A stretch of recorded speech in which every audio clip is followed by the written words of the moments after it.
Assalamualaikum warahmatullahi wabarakatuh. Halo semua, balik lagi di Potmara, podcast Bapema Cakrawala. Kali ini di Potmara, saya Fadensya Nurhalid akan menjadi host untuk membahas tema tentang anak berkebutuhan khusus yang berada di Sekolah Al-Ihsan 01 Kota Tangerang Selatan. Saat ini saya sudah berada bersama dengan Ibu siapa? Ibu Nani Eko Wahyuningsi. Ibu Nani. Panggilannya Ibu Ibu Nani. Nani. Ya. Ibu Nani ini di Sekolah Al-Ihsan sendiri menjabat sebagai apa, Ibu? Kebetulan, bukan kebetulan ya, memang diamanah oleh yayasan sebagai kepala sekolah di sekolah khusus ini. Ya. Kalau Ibu sendiri kabarnya bagaimana selama pandemi ini? Alhamdulillah ya, sempat juga waktu habis booster ya, alhamdulillah sudah booster nih ya, karena program pemerintah ya kita kita laksanakan. Habis booster itu sempat agak ngedrop ya, nggak tahu apa itu namanya juga kena virusnya atau bagaimana ya, kita nggak tahu. Alhamdulillah tapi sampai sekarang sehat. Mungkin emang walaupun pandemi sudah mulai turun, tetapi kesehatan harus tetap dijaga ya teman-teman. Mungkin kali ini untuk membahas temanya juga tentang anak berkebutuhan khusus. Menurut Ibu sendiri yang memang sudah mendalami bidang ini, anak berkebutuhan khusus itu seperti apa, Bu? Anak berkebutuhan khusus atau ABK ya, kita sebut umumnya ya, pada umumnya orang mengenal ABK gitu ya, anak berkebutuhan khusus. Bahwa anak berkebutuhan khusus itu adalah anak yang mengalami gangguan ya, gangguan yang pada umumnya mereka tidak mengalaminya. Nah, untuk anak berkebutuhan khusus ini dia mengalami gangguan di emosi, sosial, intelijensi, kemudian perilakunya juga ya, kemudian secara fisik juga dia mengalami gangguan ya. Itu. Jadi mungkin anak berkebutuhan khusus sendiri bisa dibilang seorang yang mempunyai perbedaan daripada anak umumnya, namun pastinya tetap harus diberi perhatian lebih, diberi pertolongan juga pastinya. Iya. Diberikan perhatian khusus, diberikan bimbingan khusus oleh para semua kalangan ya, tentunya ya, tidak hanya di kalangan sekolah saja, tetapi di kalangan keluarga, kemudian sekolah sendiri, dan di masyarakat. Untuk Ibu Nani sendiri sudah berapa lama dalam bidang ini? Alhamdulillah kalau saya itu sudah dari usia dari tahun 2004. Sampai sekarang sudah kurang lebih 18 tahun ya. Iya. Untuk berikutnya Ibu Nani, sebenarnya di Al-Ihsan ini anak-anaknya kan membutuhkan bantuan lebih, membutuhkan pertolongan lebih, membutuhkan perhatian yang lebih. Nah, di Al-Ihsan ini ada nggak sih Ibu pengalaman yang menurut Ibu suka dukanya seperti apa? Iya, mungkin kalau sebelum saya di Al-Ihsan pun dulu ya pernah saya juga di sekolah khusus juga, dan sekarang di sekolah khusus Al-Ihsan selama kurang lebih 18 tahun. Sepertinya tidak ada duka-dukanya ya. Sepertinya enjoy saja, dan justru malah lebih senang ya, dan kita selalu belajar dari anak-anak itu gitu ya, dari perilakunya, dari yang mereka tantrumnya, dia ingin mengungkapkan perasaannya, dia mau apa tetapi tidak bisa ya, tidak bisa secara verbal, ataupun dia bingung ya mau berkata apa gitu. Jadi dari situlah kita itu belajar. Nah, dari situ ternyata anak ini sebenarnya gerah. Sebenarnya tidak suka dengan bajunya. Tapi karena dia tidak bisa mengungkapkannya, akhirnya dia hanya marah, tantrum, memukul-mukul kepalanya, memukul-mukulkan ke dinding. Nah, seperti itu. Akhirnya dari situ kan sebagai guru ataupun pengasuh ataupun orang tua ya, itu akan tahu lama-lama, oh ternyata kalau dia seperti itu tuh ternyata gerah gitu. Dan itu masih banyak lagi ya keunikan-keunikan yang dimiliki oleh ABK tersebut gitu. Jadi mungkin dari ABK-nya sendiri ada hiburannya sendiri untuk menjadikan pengalaman sampai kita enjoy, menikmati sendiri karena dapat ilmu baru. Iya, hampir tidak ada kendala ya. Hampir justru malah kita kadang kalau libur itu merasa kangen gitu. Udah perilakunya dia jadi kangen gitu ya. Libur Mungkin 1 sudah bulan. terbiasa gitu. Iya. Gitu. Baik, Dalam hal pemerintah, sekolah Al Ihsan ini mendapat bantuan atau apa Bu? Atau pemerintah mengadakan bantuan khusus atau mungkin bantuan-bantuan lain? Iya. Alhamdulillah sekolah khusus Al Ihsan karena sudah berdiri dari 2003 ya. Jadi ya sebelum saya masuk itu sudah berdiri dan alhamdulillah bantuan-bantuan baik itu secara fisik ya, sarana prasarana, kemudian bantuan secara operasional ya. Operasionalnya itu alhamdulillah selama kurang lebih kurun waktu dari berdirinya sekolah khusus Al Ihsan itu selalu dapat bantuan dari pemerintah. Iya. jadi mungkin rasa dibantu juga.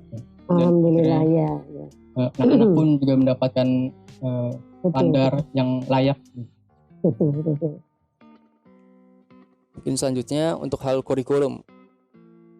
Sekolah Al Ihsan sendiri, kurikulum yang digunakan itu sendiri seperti apa Bu? Apakah berbeda dengan sekolah umum atau bagaimana?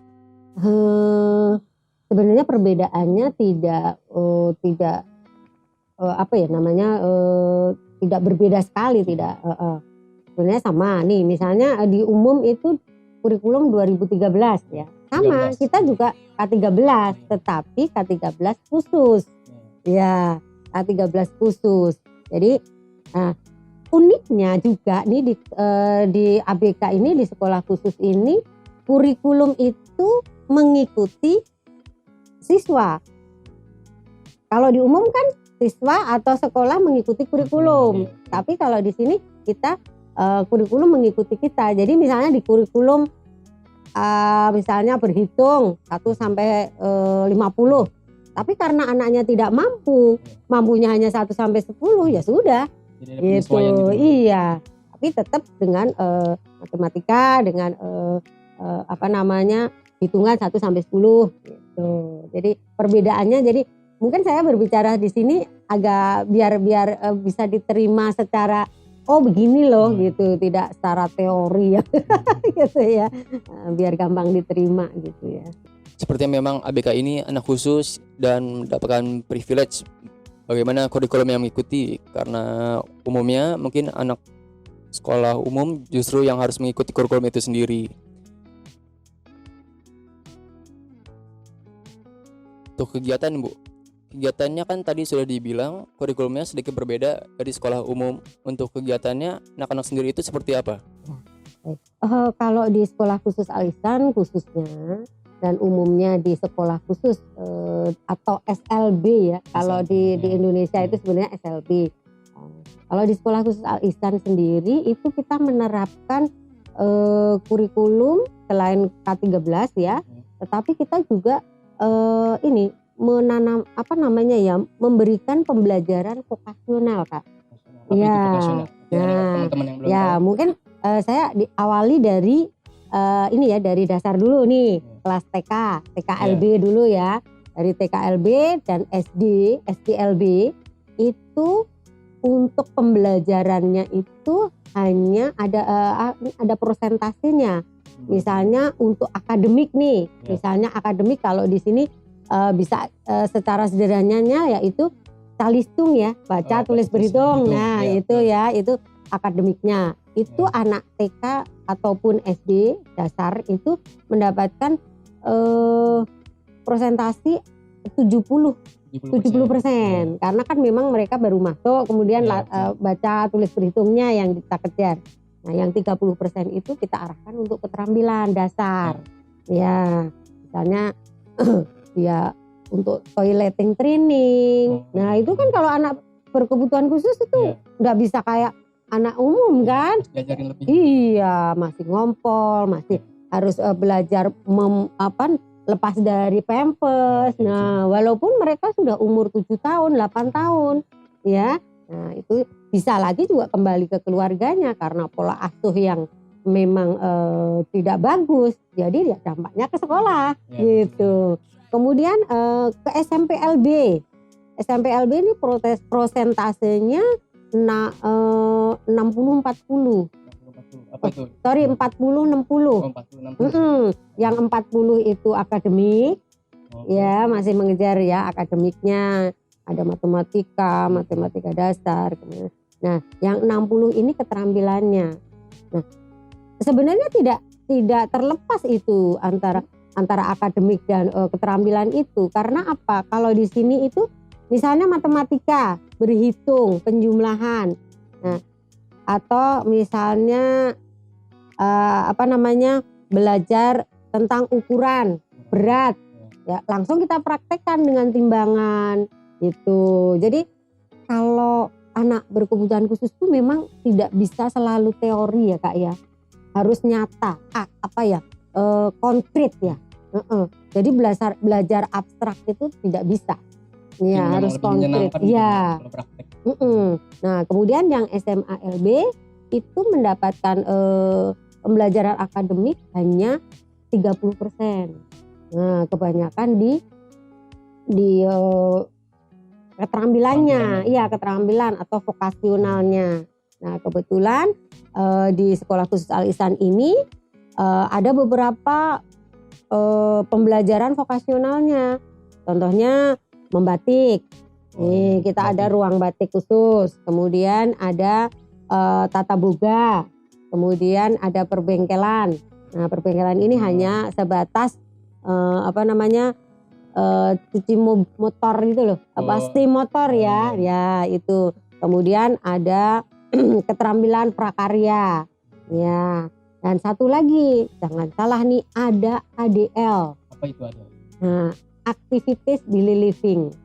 Activities Daily Living. Dari berbagai keterampilan tadi, ada yang bisa STEM, ada yang bisa batik, ada yang bisa boga. Tapi ada anak nih, ada anak yang tidak bisa masuk kemana-mana Kak.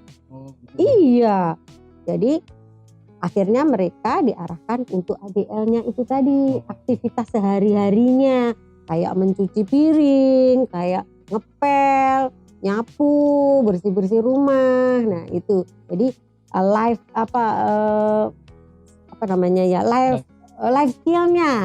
skillnya kita utamakan ya.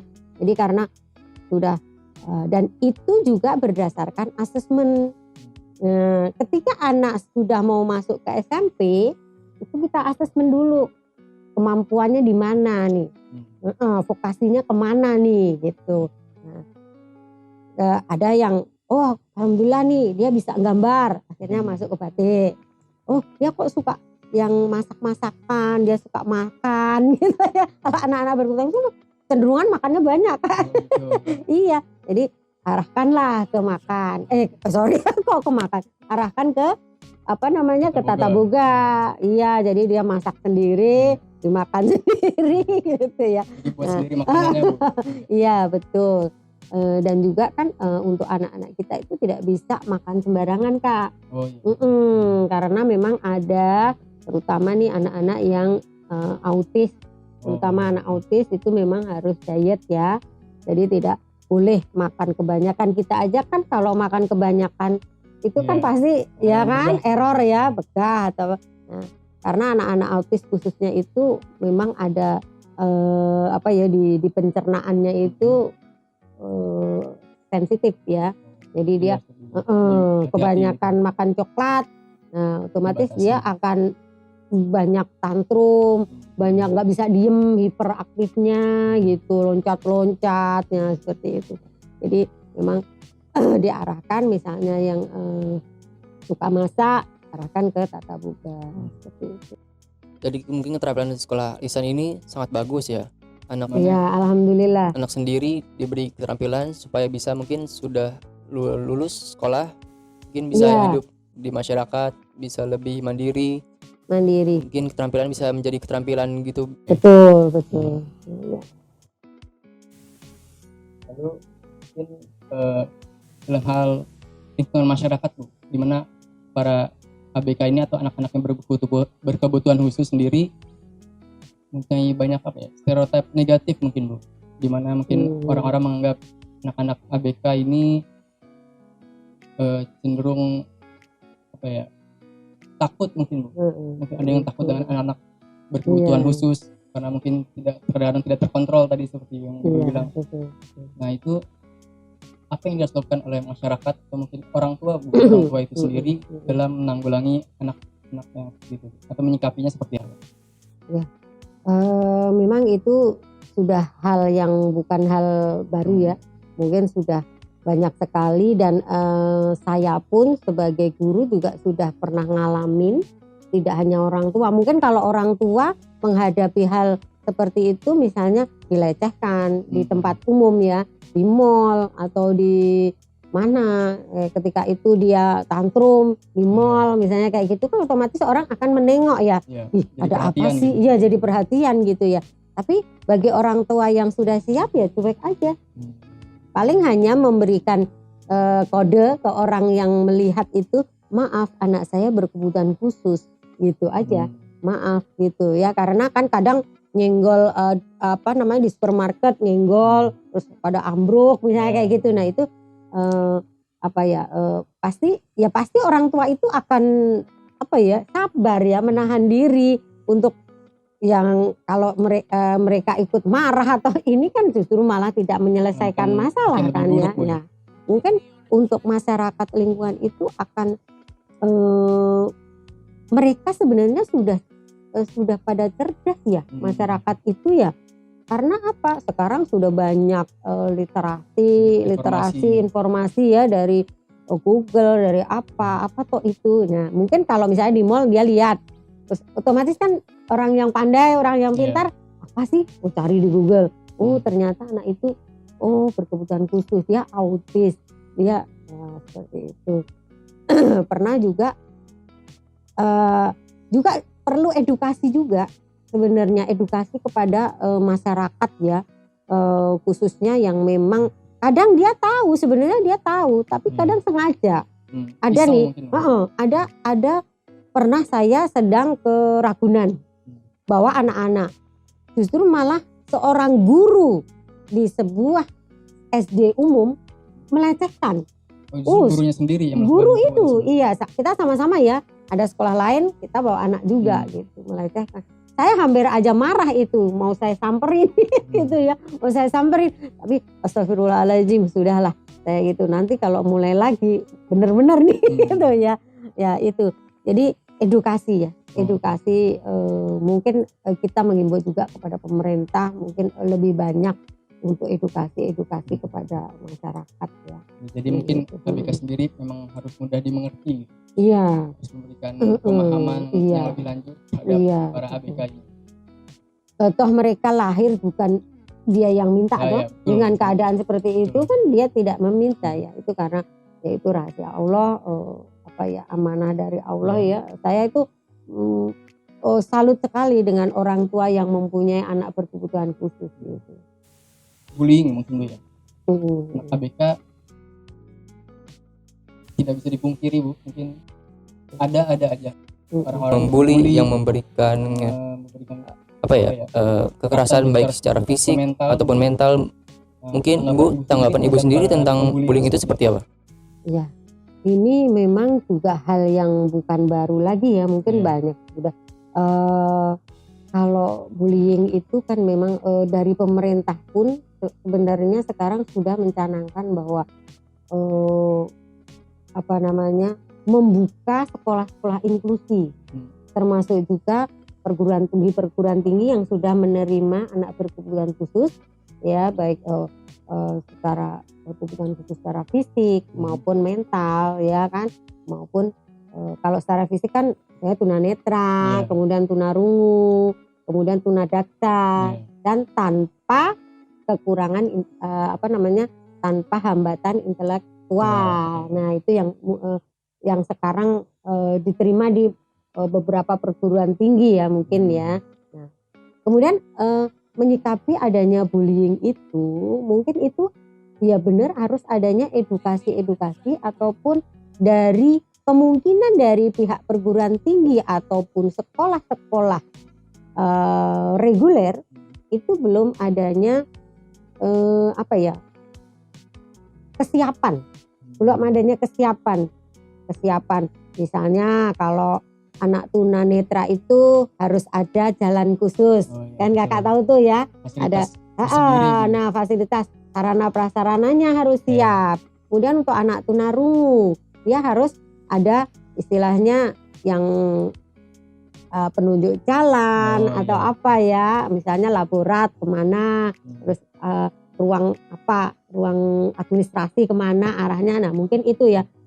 Kemudian untuk anak tunadaksa, nah ini Kak, ada yang pakai kursi roda, ada yang pakai krek. Nah itu kan sulit kalau misalnya sekolah itu ada tangganya. Betul. Nah kan memang harus ada jalur khusus. Iya, jalur khusus yang mempermudah ABK ini untuk mengikuti pembelajaran di entah itu PT ya, perguruan tinggi ataupun di sekolah-sekolah reguler. Dan alhamdulillah belakangan ini sekitar ya 2-3 tahun ini pemerintah sudah mulai melangkah ke SD reguler itu untuk dibuka sekolah inklusi. Jadi sudah 3 tahun ke belakang ya sudah mulai, dan alhamdulillah sekolah khusus Al Ihsan itu sudah berjalan dari ya sekitar 3 tahunan ya, itu sebagai sekolah pusat sumber Kak. Nah sekolah pusat sumber, apa itu sekolah pusat sumber? Yaitu sekolah pusat sumber itu bahwa kita bertugas untuk membimbing, membantu ya, kemudian baik itu GPK-nya, guru pembimbing khususnya maupun anak-anaknya yang ada di sekolah reguler ya, itu baik secara pembelajarannya, programnya, kemudian advokasinya. Nah termasuk advokasi itu kan termasuk perlindungan pembunuh, secara hukumnya itu. Mungkin tadi dapat info juga, saya dapat info baru kalau anak di sekolah khusus ternyata bisa juga sekolah umum. Iya. Jadi sekolah reguler tidak boleh menolak anak berkebutuhan khusus. Mungkin yang harus dipersiapkan juga dari siswanya juga untuk bisa menerima. Iya, betul. Nah itu, jadi secara tidak langsung kan mereka dikenalkan nih, ini loh temanmu, ya ini temanmu, ini nggak boleh dibully, ya kan? Nah dari situ kan mulai nih ada pembelajaran nih bagi mereka yang pada dasarnya berbeda ya, pada dasarnya ya gitu. Mungkin terakhir Bu, harapan Ibu sendiri untuk mungkin pemerintah, masyarakat, atau mungkin untuk orang tua dari murid-murid atau anak-anak berkebutuhan khusus seperti apa Bu? Ya, kita mulai dari orang tua ya, mungkin ya. Orang tua ini saya tadi saya bilang salut sama orang tua yang memang pada awalnya orang tua itu pasti tidak siap, pasti shock ketika anak divonis berkebutuhan khusus oleh para ahli, hanya dokter, psikolog, dan mereka berbelanja Kak. Istilah kita berbelanja. Apa itu berbelanja? Wah, belanja ke sini. Oh, di sana loh terapisnya bagus. Di sana ke rumah sakit ini. Oh, sana bagus. Nah, dari berbelanja itu, kalau mereka terlena, akhirnya tahu-tahu anaknya sudah 10 tahun. Nah, itu sudah dinamakan terlambat. Nah, bagi orang tua harus siap. Ya, kita sih tidak memungkiri ya, pasti siapa sih yang punya mendambakan misalnya hamil, kemudian pengen anakku yang normal ya itu ya, tetapi ketika dia lahir ternyata cacat ataupun ternyata ABK, pasti shock, dan itu tidak tahun 2 tahun pasti. Kemudian ketika anak tidak tertangani, tidak namanya mendapatkan intervensi secara dini. Nah, itulah makanya sekarang juga banyak edukasi, banyak pembelajaran ya. Jadi mungkin himbauan untuk orang tua itu lebih tenang, lebih sabar. Terus upayakan anak ini untuk ditangani sedini mungkin. Jadi jangan sampai dibilang terlambat itu tadi. Itu untuk orang tua. Betul. Kemudian untuk anak sendiri ya, untuk ABK sendiri, mudah-mudahan kedepannya juga akan mendapatkan pelayanan maupun bantuan dari pemerintah ya, lebih banyak lagi mungkin ya, jangan hanya kalau istilah dulu hanya dilirik sebelah mata gitu ya. Kadang kok reguler terus sih, kapan nih ABK-nya nih, ya, kadang kayak gitu ya. Tapi ya enggak, mudah-mudahan kedepannya semakin baik lagi. Kemudian untuk masyarakat ya, mungkin untuk masyarakat agar yaitu tadi lebih cerdas dalam melihat lingkungan kita itu, bahwa sebenarnya ini kan kembali lagi ke Allah SWT kan ya. Semua ciptaan Allah ya. Ya, semuanya akan kembali ke Allah gitu kan. Jadi edukasi ataupun ya mungkin bagi kakak-kakak mahasiswa mungkin ya, ada orang yang misalnya mencemooh atau ini, tolong diingatkan, maaf ibu, maaf, ya dengan cara bagaimana lah, dengan cara halus ya mungkin ya, dengan cara halus diingatkan, tolong hargai, mereka juga punya hak yang sama kita. Jangan jalannya pincang terus akhirnya awas lu ada. Nah seperti itu. Iya, gak boleh gitu, dia pinter lu, dia komputer pinter lo. Nah seperti itu. Memang anak-anak ini ya Kak ya, walaupun mereka itu misalnya tunanetra, tapi dia tidak bisa melihat, tapi kemampuan lain dalam mendengar, dalam meraba, dia sangat-sangat bagus dibandingkan dengan kita yang normal. Seperti anak tunarungu juga, kemudian anak-anak yang lain ya, tunadaksa misalnya. Coba kalau kita makan pakai kaki bisa enggak? Mereka pinter, ya nggak punya tangan misalnya, tapi mereka bisa punya kaki. Nah itu karena pembelajaran pengalihan kemampuan ya, karena dia nggak punya tangan. Kemudian nah itu tujuannya pendidikan anak berkebutuhan khusus itu dari awal, intervensi dininya itu. Jadi untuk dewasanya dia siap menjalani hidupnya. Mungkin ya setiap orang memang punya kelebihan dan kekurangan Bu ya. Betul. Yang mungkin kekurangan kita bisa menjadi kelebihan orang lain. Yang kelebihan kita juga bisa menjadi kekurangan orang lain. Jadi jangan sampai ada pembulian Bu ya. Harus ditolak secara tersebut. Karena dampaknya juga pasti akan sangat panjang untuk para ABK juga. Mungkin terakhir Bu, apakah Ibu ada kata-kata penyemangat buat para ABK mungkin yang di sekolah Al Ihsan atau mungkin yang di luar sana Bu? Untuk ABK ya, untuk anak-anakku berkebutuhan khusus ya, khususnya bagi yang mampu untuk bisa mengikuti pembelajaran sampai tingkat perguruan tinggi, alhamdulillah kalian harus semangat ya. Jangan berkecil hati, harus semangat, terus maju. Bahkan sekarang pemerintah sudah memberikan lapangan kerja yang luas kepada kalian para ABK.